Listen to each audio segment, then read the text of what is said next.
السلام عليكم ورحمة الله وبركاته. أخوتي خاوتي، أنا الشيخ الروحاني الحسن بن عباس من الجزائر. بدأت في الروحانيات قبل 25 سنة، والحمد لله وصلت لدرجة الحاكم من الروحانيات. المهم أخوتي خاوتي، اليوم نتكلم عن موضوع تنزيل الأموال. تنزيل الأموال واش هي أسراره وخفاياه. تنزيل الأموال خاوتي هو من الأمور المعقدة التي تدخلت في عالم الروحانيات من الزمن القديم. بزاف ناقوا في القصص القديمة والجديدة، وبزاف هدرت عنا حكايات وقصص تتناول كيما هذه الأفكار. مثلا نجيبو جن ونطلبو منه تنزيل الأموال، أو عن طريق فانوس سحري قديم نفركو الفانوس باش يخرج المارد من الفانوس، ونطلبو منه الأموال ويجيب لنا الأموال، وكيما هذه القصص.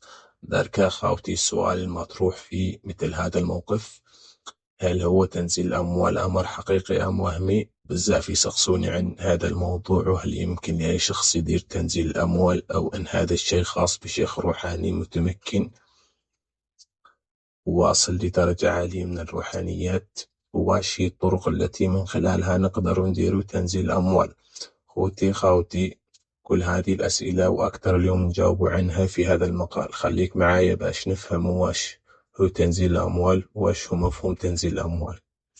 بسم الله خاوتي.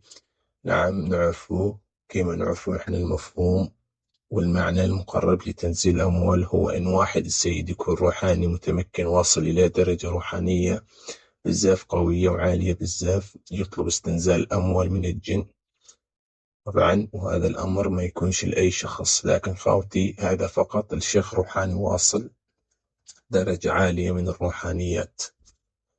نعم خاوتي، وأهلته باش يقدر يستطيع القيام بتنزيل الأموال ويدير هذا العمل، أو حتى استخراج الكنوز من باطن الأرض، وغيرها من الأمور التي ما يستوعبهاش العقل، ولكنها موجودة بالفعل، ولكن عند الأقلية من الروحانيين.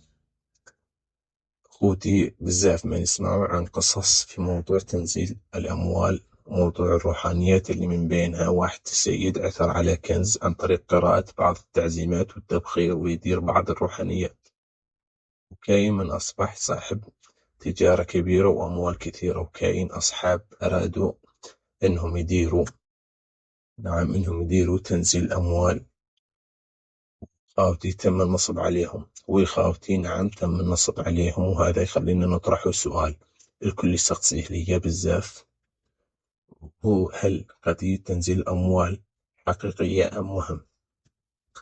نعم خاوتي، والحمد لله أنا شيخ متمكن، وإذا أردت أي شيء خاوتي كلموني عبر الواتساب للتفاصيل أكثر. السلام عليكم خوتي خاوتي.